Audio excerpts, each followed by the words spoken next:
pour moi, sur moi très brièvement, hein, j'ai vécu et je suis toujours en lien très très fort avec le Sénégal. Et ça va faire 2 ans que je suis au Togo et les années précédentes, je vivais en Casamance, dans un tout petit village dans le sud de la Casamance, où on a fait un travail de jardin de femmes et permaculture, mis en place la première convergence permaculture avec des gens d'Abéné, de Kafountine, de Diana. Voilà, ça a été un moment superbe. Donc, en ce qui concerne ce texte-là que j'ai écrit sur symbole, allez, je vais vous le lire. Ça va, vous m'entendez tous? C'est bon? Super. Donc, voilà, une opportunité donc, nous est donnée actuellement par la nature et par la mère nature d'œuvrer vraiment à notre bien-être et de préserver ce bien commun à nous tous qui est notre mère terre. Nous sommes vraiment dans une démarche de spiritualité globale. Le Covid-19 n'est en soi qu'un rappel, il n'est ni un début ni une finalité, et si nous ne nous prenons pas en main, et si nous ne décidons pas de faire attention à la terre-mère, je crois que les alertes vont être de plus en plus fortes et vont nous secouer.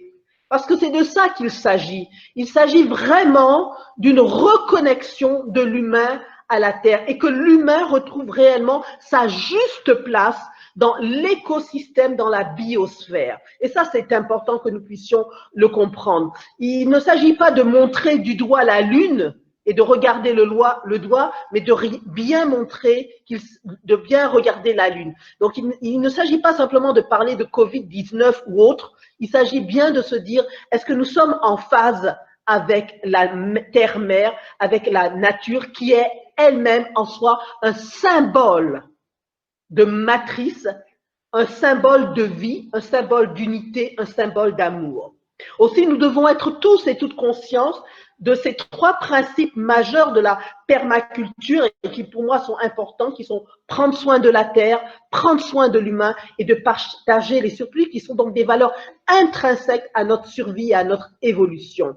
Et c'est à la fois, chaque principe, chaque mot est à la fois une démarche spirituelle et un symbole. Tout est lié, tout est dans le tout. Il n'y a pas de séparation. Nous ne faisons qu'un, nous sommes qu'un seul corps. Et en cela, la permaculture, qui regroupe à la fois l'agrologie, l'agroforesterie, nous permet donc de créer des espaces, des biosphères qui imitent la nature. Et pour moi, la permaculture est un moyen d'application généreux, plein d'intelligence, plein d'amour. En ces temps spécifiques que nous traversons, donc l'appel à une démarche collective où l'être humain est le moyen et l'élément primordial à ce renouveau doit être pris dans toute sa dimension. C'est pour cela que le mot Ubuntu qui veut dire et qui est comment dirais-je, un symbole philosophique et spirituel qui nous vient du sud de l'Afrique et de l'Afrique du Sud, Ubuntu qui est ce cœur, hein, qui veut dire je suis parce que tu es, je suis parce que nous sommes, est important à intégrer ou à réintégrer dans nos pensées et actions. Il manifeste dans notre vécu quotidien une réelle démarche collective qui prend en compte tous les vivants de la création dans une attention constante et continue. Il permet une vision holistique comme restauration de la création. Nous sommes un, nous sommes une seule humanité, un seul espace où tous les vivants de tous les règnes vivent et doivent collaborer ensemble pour notre continuité. Dans l'histoire de l'Afrique, les 3 principes de base de la permaculture, et je les répète, prendre soin de la terre, prendre soin des humains, partager les surplus, ne sont pas loin des formes pensées, actions et attitudes du continent africain. Ils sont cependant actuellement en totale déliquescence, ceci dû à un proche passé où la terre-mère et les vivants étaient plus considérés comme des biens meubles. Cependant, il n'y a rien de nouveau sous le soleil. Le tolucœur est une vieille tradition africaine qui réunissait derrière la case de la cuisine tout ce dont la famille avait besoin, tant sur le plan nourricier que sur le plan des soins. Et cet espace, c'était les femmes qui en étaient les dépositaires et les garantes, comme nous le savons très bien que les femmes ont toujours été les dépositaires de la vie, de la terre, et les garantes de la terre, même si elles n'y étaient pas les propriétaires. En ces lieux de vie, en ces espaces de tout le cœur, la vie et ses profonds mystères avaient une place, on y entrait avec attention, respect et déférence. Ces espaces étaient donc, excusez-moi, ces espaces étaient donc des lieux de connaissance profonde. Car la biodiversité y avait tout son sens, le vivant étant considéré comme un véritable allié. L'humain est, comment dirais-je, une partie du tout.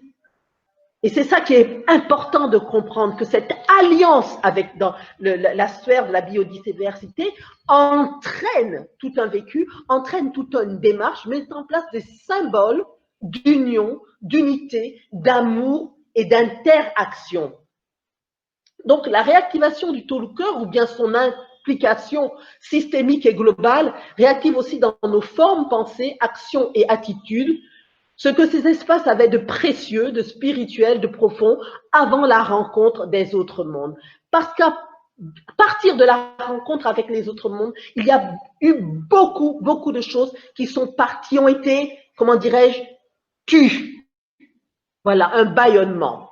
Donc, leur redonner aujourd'hui leur place dans nos vécus, en y incluant des symboles visuels, comme je pourrais dire les Adrinkas du Ghana. Je ne sais pas si vous allez pouvoir voir ces images-là. Je ne sais pas où est ah oui, voilà.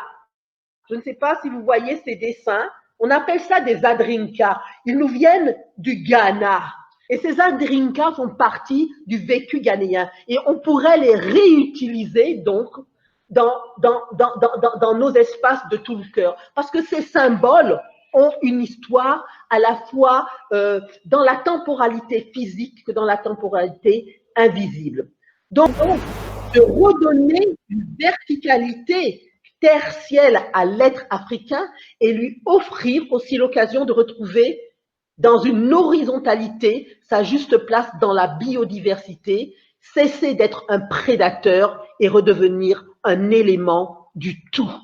Voilà, nous avons affaire à deux dimensions, la verticalité, l'horizontalité. Nous sommes dans une croix, dans un partage, dans un lieu de rencontre. Comprendre que le symbole est donc une représentation porteuse de sens qui apparaît ainsi comme une réalité visible, accessible aux cinq sens et qui invite à renouer avec des réalités invisibles que nous retrouvons partout en Afrique, et quels que soient les domaines. Donc rien n'est fait au hasard.